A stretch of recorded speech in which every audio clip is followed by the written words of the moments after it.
para crear las distintas bases de datos dentro de lo que sería la lógica. Cuando nosotros hacemos un login dentro de SQL Azure, llega otra vez al gateway, se tiene que localizar el master DB y el user DB, por ejemplo, porque ahí está la seguridad. Entonces tenemos que saber qué tipo de seguridad vamos a tener que hacer esto, y nos vayamos contra la base de datos. Contra la base de datos. Si ustedes me preguntan cuál es el tipo de base de datos que se está, o de seguridad que se está utilizando, es seguridad de SQL. En esta versión se soporta SQL Authentication, no se soporta Windows Authentication. Windows Authentication no está soportado. No quiere decir que no lo vayan a soportar, es de que viene en la siguiente versión, ya va a soportar Windows Authentication. De hecho, el año pasado, cuando ustedes hacían una aplicación, no tenía soporte hacia el Active Directory local.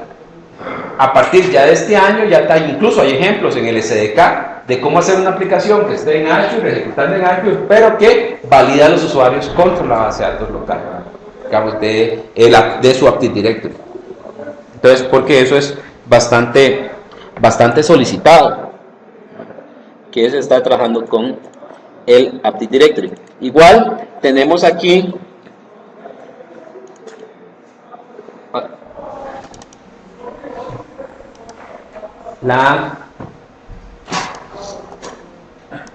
el proceso de login, igual, donde se tiene que saber, digamos, igual vean que siempre se consulta el metadata para saber dónde están las cosas, ¿verdad? Y ya se hace el proceso, digamos, de login. Después tenemos aquí cuándo es que se detecta que un servicio está bajo. Recuerda que tenemos varias instancias, digamos, varios servidores físicos atendiendo una misma servidor base de datos lógica. Entonces, si yo estoy creando una base de datos y falló por alguna razón, después de 10 minutos eso se borra. Y después, si por alguna razón falla la base de datos, digamos, o se le va a hacer algo a ese nodo de la base de datos, se va y se pasa de un nodo físico al otro nodo físico que me atienda. Es transparente para el usuario y casi siempre va a ser menor a 30 segundos, aunque el usuario no se va a dar cuenta. Nosotros podemos seguir trabajando, pero este es como el tiempo máximo, pero casi siempre ya en la realidad es mucho menos, y uno no se da cuenta, digamos, de que ya está siendo utilizado por otro servidor, está siendo atendido otro servidor. Existe una serie de contadores que existen para poder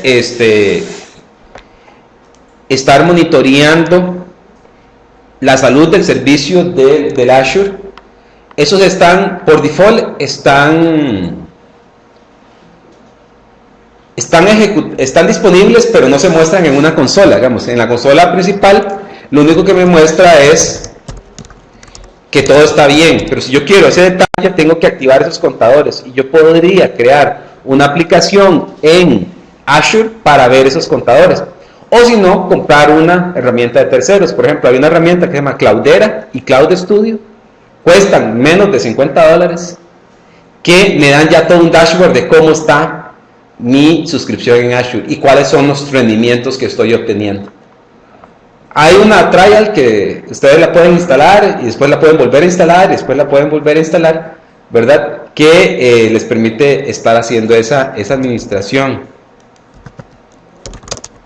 Entonces es importante. Igual para todo lo que ejecuta en Azure existen contadores, por ejemplo, cuánto está haciendo de memoria, cuántos estoy tardando en resolver una consulta, etcétera. Ya que estamos hablando aquí de Azure y de estar viendo cómo se está viendo la salud del servicio, existen ya documentados una serie de queries que pueden consultar. De hecho, aquí está. Por ejemplo, queries, este blog post que puse el 2010, sí, ya hace 6 meses. Aquí lo que se publica es una serie de Transact SQL que puede ejecutar uno contra la base de datos de Windows Azure, digamos en este caso de SQL Azure, por ejemplo aquí, cuáles son los que me están generando muchas recompilaciones, digamos que son queries estamos con medio problemas. También puedo determinar cuáles son los query plans que están más ineficientes, que eso es importante. Vamos a ver, aquí está todo el Transact SQL que ustedes pueden ejecutar contra eso. Entonces, estas son muestras. Hay otros posts donde hay más Transact SQL para ver cuáles son, digamos, los que más tardan, las duraciones, etcétera. Aquí está haciendo una consolidación. Este es un query bastante interesante porque aquí está viendo las estadísticas y está sacando bastante. Incluso yo puedo saber qué tanto se está usando el caché o no se está usando el caché, etcétera. Entonces, esto es importante para saber qué tanto tengo que optimizar mi base de datos, porque puede ser de que estoy usando malos índices o estoy haciendo algo mal. Vean que esto es un tuning ya normal de base de datos, pero digamos que yo lo puedo hacer directamente dentro de lo que sería el Azure y el SQL Azure para poder estar viendo cómo se mejora prácticamente el rendimiento. Después aquí tenemos le estaba hablando del CTP, yo creo que ya se los había hablado un poco.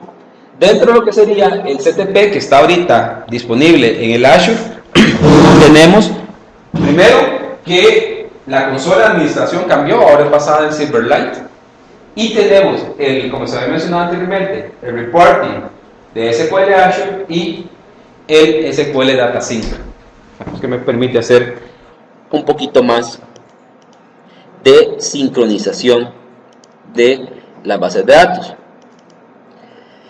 Dentro de lo que sería el CTP Reporting, eso es lo que nosotros tenemos. Tenemos que podríamos tener un web role que se comunica con el Reporting Services, y el Reporting Services en esta versión se conecta solo contra bases de datos que están en Azure. Únicamente, esas son sus fuentes de datos en esta versión. Entonces, ¿qué es lo que se puede hacer? Uno puede utilizar el Business Intelligence Development Studio para generar todo lo que serían los reportes. Y después, una vez que está ejecutando el reporte, es exactamente igual a como lo ven en Reporting Service local. Igual. Y incluso soporta assemblies de terceros. Lo único que hay que decirle es que incluya eso dentro del paquete de instalación del reporte. Entonces yo después lo puedo subir al reporte y me hace el rendering. Eso es importante. Y después me hace las cosas interesantes, como exportar a Excel, a PDF o a cualquier otro formato ya típicos de Reporting Services. Entonces, eso es importante. Después tenemos el Data Sync. El Data Sync me da algo bastante importante. En el CTP1, yo lo que podía hacer era que tenía una base de datos que estaba local y la podía sincronizar con una base de datos que estaba en la nube. Ahora yo puedo tener en el CTP2 varias bases de datos sincronizándose. Ven, aquí tengo diferentes, incluso tengo un concepto que se llama grupos de sincronización, donde yo puedo decir qué servidores contra qué bases de datos se están sincronizando. Entonces eso es importante. Algo que pasa con lo que sería el Data Sync es esto. No hay que codificar nada, es una herramienta al estilo Microsoft, totalmente visual para poder hacer la sincronización, y le puedo decir cada cuánto quiero que se esté sincronizando. Y tenemos el manejo de conflictos. Por ejemplo, ¿qué pasa si algo se actualizó en la nube y se actualizó on-premises? ¿Quién quiere? Entonces yo puedo definir quién gana. Yo puedo tener un SharePoint local apuntando a una base de datos en la nube, por ejemplo. Un SharePoint que va a manejar muchos documentos, por ejemplo. Entonces, un cable tener storage local por documentos, nada más.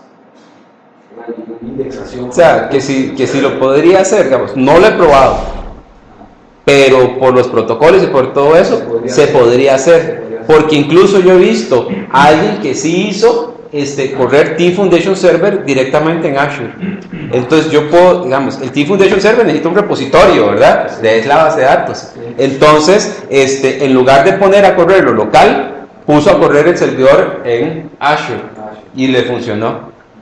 Entonces, de SharePoint no sé si alguien ya lo habrá probado, habría que ver, pero así a primera instancia no había ningún problema. Sí, porque las bases de datos de SharePoint no son nada, no tienen nada extraño. Si no funciona el wizard de SharePoint, no lo ejecuta, que por alguna razón no pueda conectarse, en SharePoint uno también puede generar las bases de datos offline. O sea, uno genera el script y después la sube. Entonces también se podría decirle y que él se conecte después. ¿Sí? Lo único que sí es que yo creo que no se podría.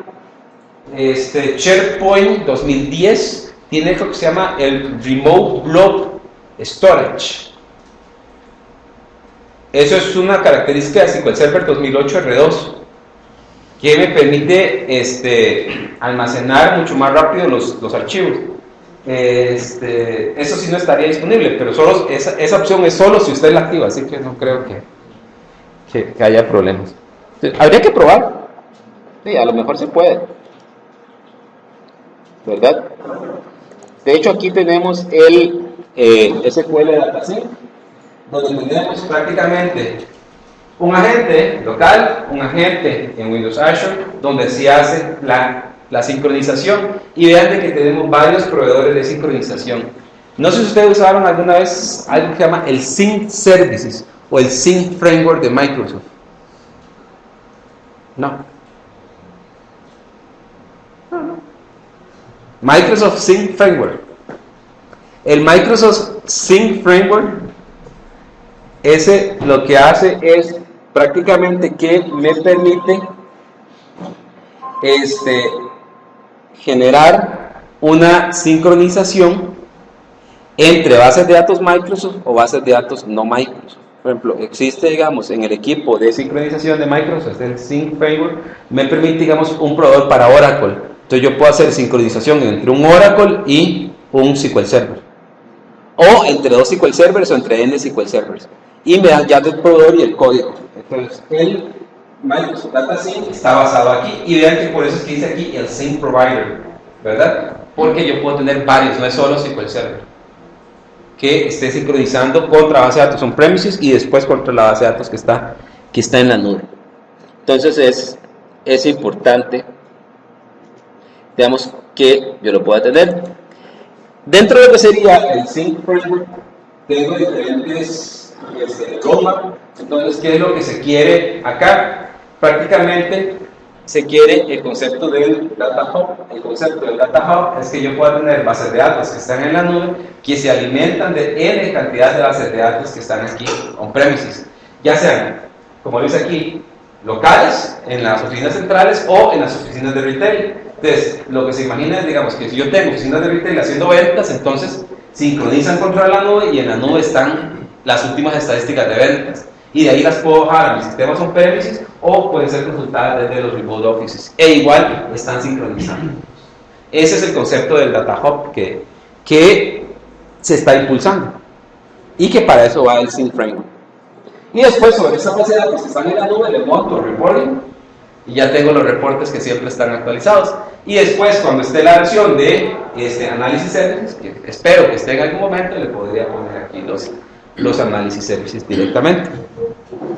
Entonces ven de que es toda una estrategia que se pueden estar utilizando. Existe una serie de escenarios válidos donde el Azure se puede hacer. Por ejemplo, aquí, este ejemplo de Azure, esta es una aplicación totalmente escrita en la nube, donde tengo la aplicación, tengo los reportes y tengo las bases de datos, incluso tengo las bases de datos de sincronización, todo directamente en la nube para estar trabajando. O si no, después puedo tener aquí otra base de datos que esté replicada, vamos, para consolidar los datos. Esa es una opción de poder utilizar, o un escenario donde se puede utilizar SQL Azure. Ya vamos a ver aquí, ya llegando a la parte final, que es el roadmap. Dentro del roadmap, que lo que se tiene es, bueno, para el 2010, esto ya se cumplió, pues, que sería generar los primeros CTPs para DataSync y de reportes, y en el 2011 se va ya a liberar el SQL Azure DataSync, el Reporting Services, y el otro servicio que estaba siendo solicitado, que es de Backup y Restore, que es el Backup y Restore personalizado. E igual existe, digamos, un roadmap todavía más completo, donde cada vez se le van agregando más y más y más y más características dentro de lo que sería el Windows Azure. Les quiero mostrar lo que sería el nivel de disponibilidad que promete Azure. En este caso, SQL Azure me promete 99.9 por el mismo precio. Eso es importante tomarlo en cuenta del nivel de SLA que me da, porque, digamos, otros proveedores me dan menos SLA que este. Y ese otros SLAs incluso podría ser de que podría estar la aplicación offline durante 6 horas, que estarían todavía en compliance. Y hay que tomar en cuenta eso de los servicios level agreement, que esos son en total, porque hay otros que dicen que en el service level agreement me otorgan 99.9, pero con 6 horas, y la multa solo sigue si se cumplieron las 6 horas continuas. Entonces hay otros proveedores que dicen, ok, le doy alta disponibilidad, pero si falló 1 hora, pero como no llega a las 6, entonces estoy bien. Después vuelvo a fallar otra hora o 2 horas, pero como no llega a las 6, estoy bien, y así. Y al final usted suma todas las horas y el servicio no estaba tan bueno. Entonces, eso es importante en los Service Level Agreement que uno toma cuando está en las bases de datos o en las aplicaciones que están en la nube. Entonces, eso es bastante importante. Por último, como les decía, no todo está hecho para correr en la nube. Entonces, existen ciertas aplicaciones que sí están hechas para correr en la nube. Por ejemplo, aplicaciones que necesitan escalar de forma masiva, que se requieran alta disponibilidad. Por ejemplo, el otro que les daba, donde hay una distribución variable de las cargas de trabajo, o que aplicaciones que no se sabe si van a durar o no. Son aplicaciones que tal vez necesito por 1 semana, por 2 meses, por 1 mes y después mueren. Entonces, esas son aplicaciones hechas para eso. No son aplicaciones corporativas core, ¿verdad? Sino que son satelitales, que las puedo generar rápidamente y que estén ahí disponibles. Incluso hay algunas que se pueden hacer, por ejemplo, algoritmos de predicción financiero, se pueden estar ahí. Aplicaciones que tienen que estar rápido y generar resultados rápidos, y además aplicaciones que es importante, que no calzan dentro de mi data center. O sea, yo necesito la aplicación ya, pero todas las reglas de mi data center interno es tan compleja que mi aplicación no puede correr ahí. O tardaría 6 meses, 8 meses en que me autoricen a que corra ahí. Entonces, una opción es ejecútelo en alguien o en algún proveedor que está en la nube. Ven que son casos específicos, ¿verdad? No es así tan grande